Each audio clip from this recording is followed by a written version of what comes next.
Hey everyone, this is Amanda from the Flourishing Farmhouse, and today I'm going to show you how to whitewash a fireplace.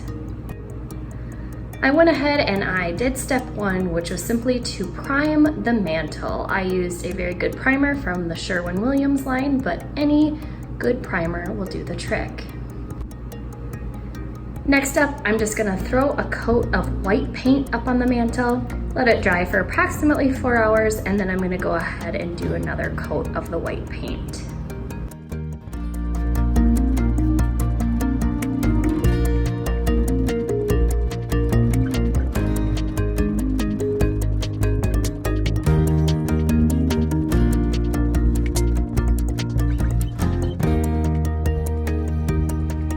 While my paint is drying, I'm going to take a wet microfiber cloth. I happen to have a Norwex cloth. You don't need anything that fancy. And I'm just gonna wipe down the brick. Here's my cloth.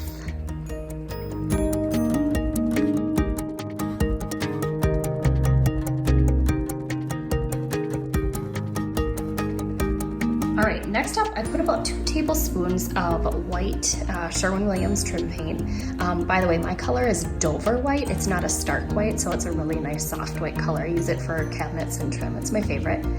So anyways, a couple tablespoons of that in this little kid's bowl. And now I'm going to add water. For my mix, I'm gonna add probably about 70% water to 30% paint. I barely want to whitewash this fireplace much.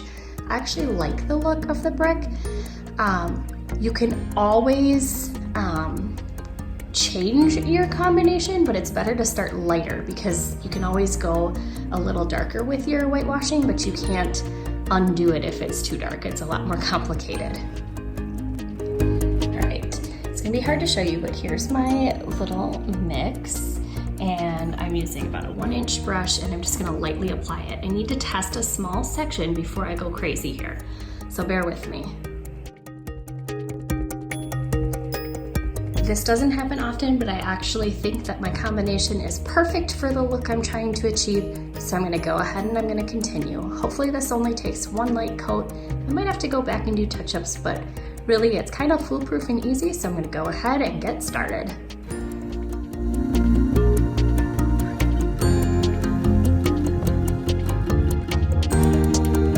As I continue, I just wanna mention that not every brick is getting the same attention. I'm trying to really pull out the reds in my fireplace, so where I see like little patches of red, I'm spending a little bit more time. Other areas I'm just kind of dry brushing, so I'm using very, very little of this mixture. I'm gonna have tons left over. All right, I'm gonna go grab my baby and then I'm gonna continue. Just to give you a closer look, this brick is completed. This one is not. So you can see it's a subtle change, but it's just enough to pull that orange and reddish color out and give this fireplace an updated look. For the rest of my whitewashing, I'm gonna have this very cute little helper. So bear with us as we finish up the brick part of this project.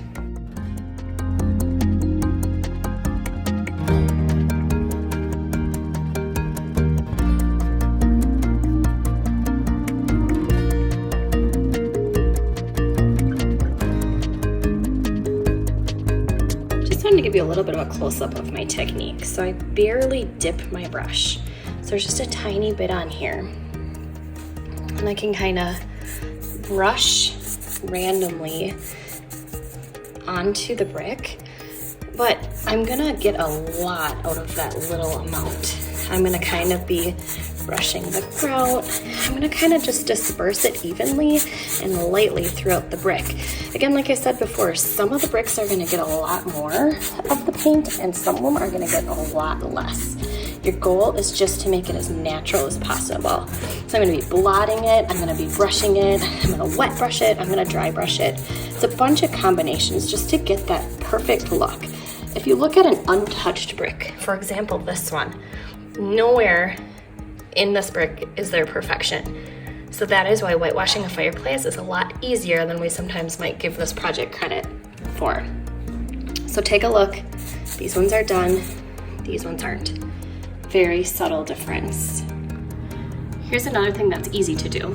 This one I went a little overboard on. And I can't really take paint out, but what I can do, it's kind of like makeup where I can just kind of blend it a little bit better. And then I'm gonna go ahead and make the, kind of like an ombre, like I'm gonna make it a little darker on this next brick, a little darker, and then it's just gonna gradually release just for that natural look. But that's gonna blend in my oops here. So I've achieved my first coat and look at how much is left. So see, there's quite a bit left. This won't take very long to kind of dry. I give it about an hour or so just to kind of get an idea of what it's gonna look like. And then I'm just gonna go ahead and go back and kind of touch up, like for example, this one, the places where they're just a little dark yet. All right, by far the hardest part of this project so far for me has been opening this can of paint, just one small injury here. Anyways, this is the Rust-Oleum High Heat in a barbecue black. This is for grills and fireplaces, so I'm gonna go ahead and get rid of the gold in my fireplace. I'm gonna go help that baby. All right, and I'm going to be applying the paint with a little sponge brush. Both of these items are really easy to find, and both of these particular items happen to come from Amazon. So I'm gonna go ahead and kind of dab the black paint onto the gold.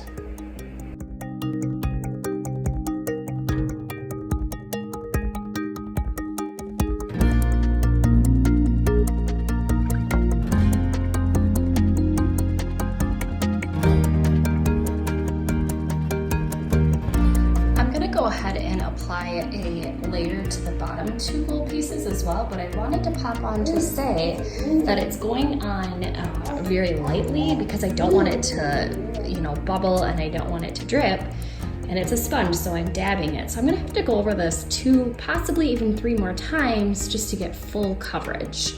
So be patient with this step. It's going to be a bit tedious. All right, so just to show you a close-up. Hi, Helper. Hi. Just to show you a close-up. I need to go back a few more times. It's very light, it's very messy, but a couple more coats and it's gonna look beautiful. Whenever you're doing a project like this and up close you're wondering if this is ever going to look okay, always, always, always go ahead and take a step back and take a look, because you're gonna see a little bit of hope just by stepping back. When we're up close, we see every blemish and it's not what the overall look is going to end up being. Take a step back, you're gonna get an idea of how wonderful your new fireplace is actually going to look.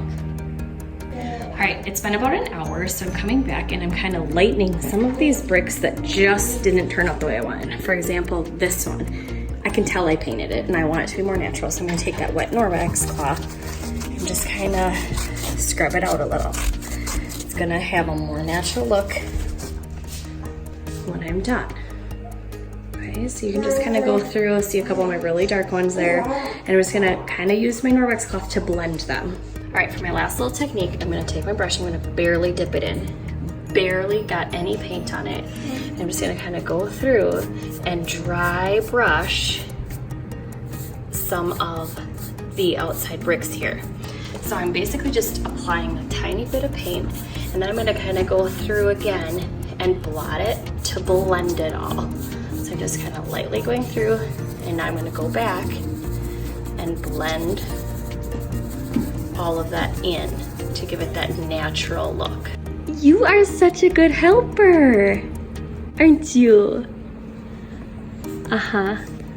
That's mom life, ladies and gentlemen. But you know what? When a project is this easy, you can get it done even with a little one crawling around. Just make sure you have good ventilation. All right, for my final 2 steps, all I'm gonna do is apply another coat of paint to the mantle and another coat of paint to what used to be gold. So I'm gonna do the black paint and the white paint, and then my project is going to be complete.